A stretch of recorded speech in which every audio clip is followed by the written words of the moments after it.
Bonjour à tous les parieurs et bienvenue dans cette nouvelle vidéo de Paris Sportif dans laquelle on va aborder la deuxième journée de la Ligue des Champions qui aura lieu mardi et mercredi au programme. On va aborder les 16 rencontres. Je vais vous donner mon avis par rapport aux cotes qui sont présentes juste ici, mais également avec un score pour chaque match. Si vous ne me connaissez pas, bienvenue sur cette chaîne YouTube. Abonnez-vous si vous aimez bien le contenu autour des paris sportifs, des pronostics. Moi je m'appelle Julien et je fais des pronos depuis 2018. Vous allez pouvoir en retrouver pas mal ici sur ma chaîne YouTube, mais je vous invite vraiment à me rejoindre sur mon groupe Telegram. Il y a déjà plus de 51 000 parieurs qui suivent mes tickets paris sportifs au quotidien. Il y en aura d'ailleurs en toute exclusivité cette semaine avec notamment un gros prono qui sera donné uniquement sur Telegram. Il concernera le match entre le Maccabi Haïfa et le Paris Saint-Germain. Je vous mets le lien en commentaire épinglé, ça prend 2 secondes.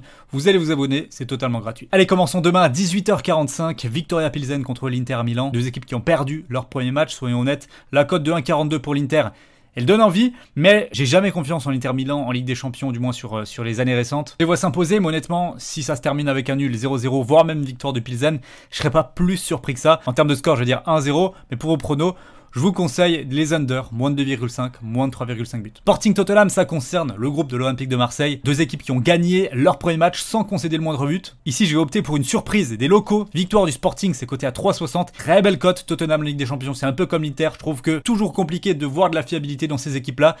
À mon sens, il y en aura bien une qui va se faire surprendre et je penche pour le Sporting qui a, je pense, les armes offensives pour venir faire tomber Tottenham. À 21h, on aura tout de suite l'un des énormes chocs de cette journée, sans doute le plus gros d'ailleurs, Bayern Munich, Barcelone. J'allais dire deux équipes en forme, mais quand même, le Bayern Munich sur ces dernières semaines, il y a beaucoup moins de sérénité. Au contraire du Barça, qui monte en puissance, qui déroule même lorsqu'ils font tourner, eh bien ils arrivent à s'imposer facilement à l'extérieur face à Cadiz en championnat le week-end passé. Attention à Barcelone, cote à 3,60, ça me paraît extrêmement intéressant d'aller les prendre. Je pense que le Bayern est pas aussi souverain qu'on peut le penser. Il y a pas mal de failles dans le jeu. Là, j'ai regardé les derniers matchs et honnêtement, j'ai pas été plus impressionné que ça. Alors, il y a beaucoup d'individualités offensives. Il y a Joshua Kimmich au milieu, mais bon, derrière l'axe central, le problème n'est toujours pas résolu. Défensivement, ça prend quand même beaucoup de buts, ça concède pas mal d'occasions, notamment sur des attaques rapides et lorsque il va y avoir des joueurs comme Rafinha, Dembélé, Lewandowski à la finition. En plus, sur le banc, t'as du Ansu Fati qui peut encore faire mal en rentrant en jeu. Franchement, je me méfie. Et à mon avis, il y aura beaucoup de buts. Ça va être un match très spectaculaire. Le Barça n'a pas non plus une défense qui sera, je pense, capable de tenir sur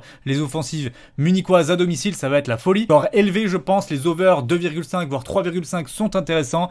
En termes de résultats, je donne une victoire à Barcelone. Marseille-Francfort, c'est sans doute le match absolument à gagner pour les Marseillais. Francfort qui a été balayé sur sa pelouse par le Sporting. Bon, une équipe du Sporting qui a été quand même relativement efficace, mais qui aura fait un superbe match quand même. Francfort, moi j'aimais bien ce que je voyais du début de saison. Maintenant, voilà, peut-être que dans les grands matchs, eh bien c'est friable Francfort. Ils ont gagné l'Europa League la saison passée, la Ligue des Champions, c'est un niveau au-dessus. Est-ce que l'OM va arriver à en profiter? Je sais pas. En tout cas, ils sont irréprochables en championnat. Ils ont fait un bon match contre Tottenham avant le carton rouge lors de la première journée. L'optimisme, pour moi, il est totalement de mise. Je pars sur une victoire de l'OM à domicile. Faut montrer les muscles. Il faut absolument gagner ce match. Liverpool-Ajax, eh bien, à la surprise générale, on a deux équipes qui ont des trajectoires diamétralement opposées sur ces débuts de saison. Liverpool qu'on ne reconnaît pas, qui s'est fait balayer par le Napoli avec des attitudes défensives vraiment honteuses pour une équipe comme Liverpool. Donc attention, je dis méfiance parce que l'Ajax et son jeu flamboyant offensif qui a mis 4-0 aux Rangers lors de la première journée, ça me fait un petit peu peur pour les Reds très clairement et je pense que le match nul à 4,95 est une probabilité. Je vois en tout cas les deux équipes marquées dans le match. Je pense que ça va être une rencontre assez attrayante à suivre. Porto contre Bruges, match compliqué à pronostiquer. Porto a finalement craqué face à l'Atlético. Bruges a fait la bonne opération en battant Leverkusen lors de la première journée. Les cotes me semblent un petit peu déraisonnables. 1,42 pour Porto, je trouve que c'est un petit peu bas. Personnellement, je partirais plutôt sur une double chance nul au Bruges. C'est dommage parce que, ok, Porto a tout à fait la capacité de s'imposer dans son stade, mais la différence de niveau me paraît pas si nette que ça. Il y a sans doute des choses à aller prendre. Je tenterai bien le but pour les deux équipes, par exemple. Bayer Leverkusen, Atlético Madrid, c'est le dernier match de ce mardi soir.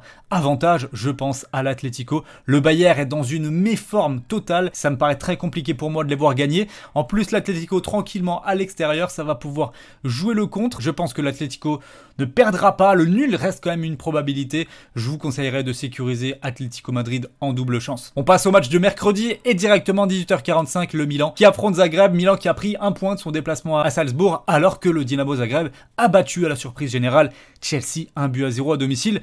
Match donc sans aucune pression pour le Dynamo qui va se déplacer en Italie vraiment libéré. Et attention, ça peut créer une surprise face à ce Milan. C'est un peu comme l'Inter, c'est comme Tottenham. C'est des équipes qui, en Ligue des Champions, ne sont pas, à mon sens, fiables. Donc on peut avoir une surprise là. J'irai pas sur Milan à 1,25. Je me garderai bien de me faire surprendre. Je partirai plutôt sur un underbut, moins de 3,5. Shakhtar Celtic, c'est la très belle affiche également de ce 18h45 de Outsider. Le Shakhtar, à la surprise générale, a balayé Leipzig 4-1, alors que cette équipe quand même elle est un petit peu à court de rythme, forcément avec sa situation en Ukraine, mais surtout il y a beaucoup de joueurs de son effectif qui ont quitté le club cet été et malgré ça, ils ont vraiment fait une partie pleine face à Leipzig. Le Celtic a perdu 3-0 contre le Real Madrid, mais vraiment avec les armes à la main. Ils ont fait une superbe partie. Le Celtic, c'est une équipe que j'aime beaucoup. Un jeu vraiment très très attrayant. Je pense qu'il va y avoir beaucoup de spectacles dans cette partie-là. Par contre, pour avoir un gagnant, franchement, c'est compliqué. 3-15 pour le Shakhtar à domicile, c'est tentant, mais pour moi, le Celtic a tout à fait les capacités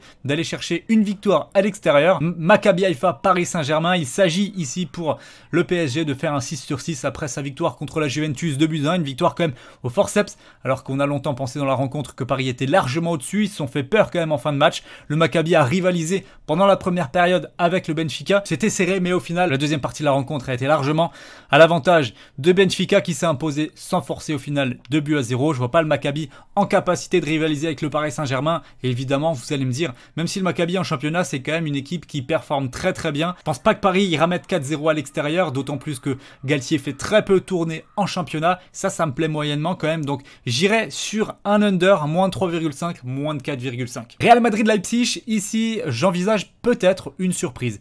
Leipzig, c'est bon, ils ont terminé leur début de saison catastrophique. Ils ont viré Tedesco, le coach n'est plus là. C'est Marco Rose qui va prendre la suite de l'équipe.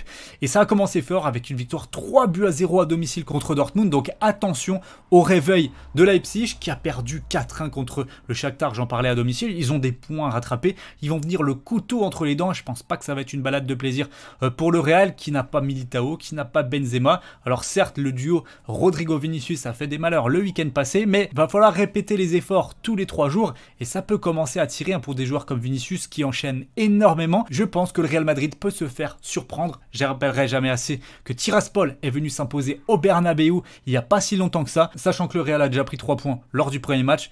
Peut-être un relâchement, je tenterai en tout cas Leipzig ou nul. Manchester City Dortmund, ici malheureusement je pense peu de suspense, un City à domicile devrait dérouler. Le Borussia, ça me semble assez limite quand même. Il y a eu des résultats très favorables sur le début de la saison en championnat, mais pour moi ça masque quand même beaucoup trop d'irrégularités dans le jeu et une forme offensive qui n'est pas suffisante. À part Marco Reus, je suis désolé, mais le reste de l'attaque, alors il y a des blessés, Haller, Adeyemi, Malen, ça fait quand même beaucoup. C'est insuffisant, je pense, pour peser sur une rencontre à l'extérieur face à Manchester City. City a pu se reposer ce week-end, les matchs de Première Ligue étant reportés. Je pense que City va broyer Dortmund, 4-1. Vous pouvez prendre, je pense, même un handicap sur Manchester City. Rangers contre Naples.